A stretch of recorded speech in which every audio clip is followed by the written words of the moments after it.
Assalamualaikum balik deui di channel urang Sarerea. Channel Wejangan Sunda Sepuh. Nyaritakan pengalaman pribados nyalira mangga antawisna sate acan ngadangukeun ieu carita. Nyuhunkeun di subscribe hela teras lonceng nahurungkeun. Janten setiap pribados nyarita carita anyar janten ngadangukeun pangpayuna carita na pondok sabab carita asli nyata tanpa ayana rekayasa. Harita kuring balik diajar.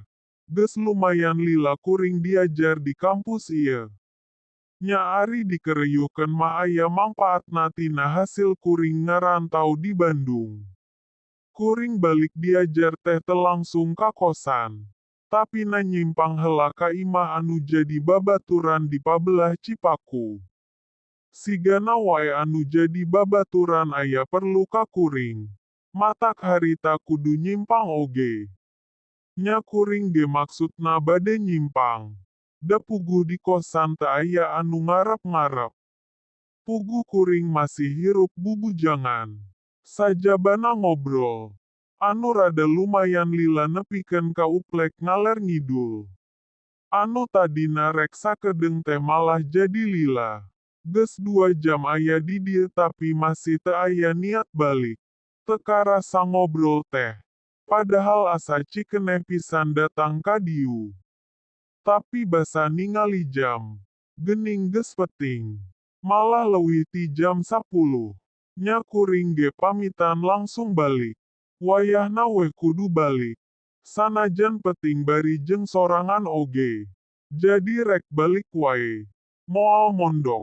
Saur babaturan. Nyarek mulang wae ang. Isukan abi asup gawe. Bales abdi. Nya atuh ari bade balik mah.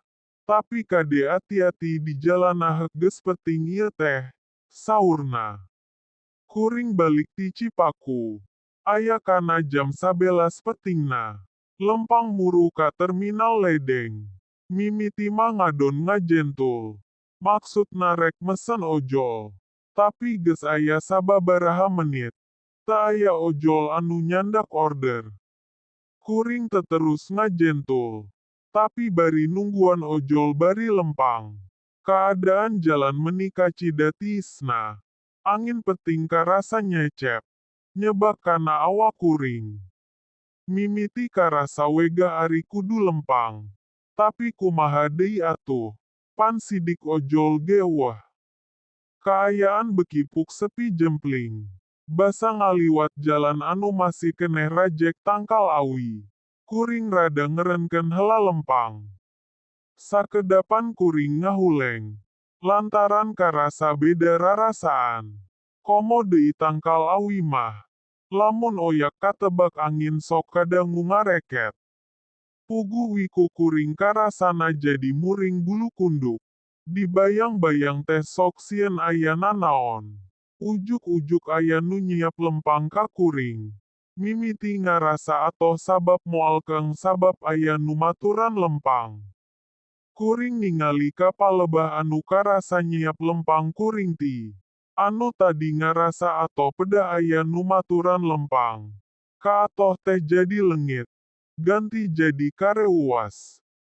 Naha anu nyiap tadi teh jadina bodas. Aya di harepan kuring anu katingali bodas teh tenapak kana tanah. Katempona ku kuring. Siga anu kakalayangan. Mimiti awak jadi cingkelepar. Dages pasti we panyangaka anu bodas di harapan kuring teh lain jelema. Beki kuring ngasakan kasian. Ningali anu bodas teh. Di palebah sirahna bet kukuncungan kuken anu dibengkeut. Beki lila mah katingali jelas. Geuning eta teh pocong. Komo eta pocong teh malikeun awakna. Nyang hareup ka kuring. Beungeutna siga tangkorak tapi panonna bolotot bari jeung semu hurung. Ningali kitu mah karasa katuur ge jadi leles. Suku jadi berat keur ngalengkah. Dina het kuring terus babacaan bari jeung sasambat kana anu jadi indung bapa. Faedahna tina kuring babacaan. Karasa aya anu nungtun. malah bisa lumpat ayeuna mah. Kuring bisa lumpat ninggalkeun jeung ngajauhan pocong anu kakalayangan dina dapuran awi. Harita kuring lumpat satarikan. Geus teu inget deui ka cape. Bakat teuing ku cape. Kuring ngagoler di caket terminal. Lila kalilaan. Kasadaran kuring pulih sakumaha biasa. Alhamdulillahna. Eta pocong teu nuturkeun. Sapra kajadian eta, kuring ngahindar jalan-jalan peting di daerah Cipaku. Eta kajadian. Pangalaman abdi nu dipegat ku jurik pocong.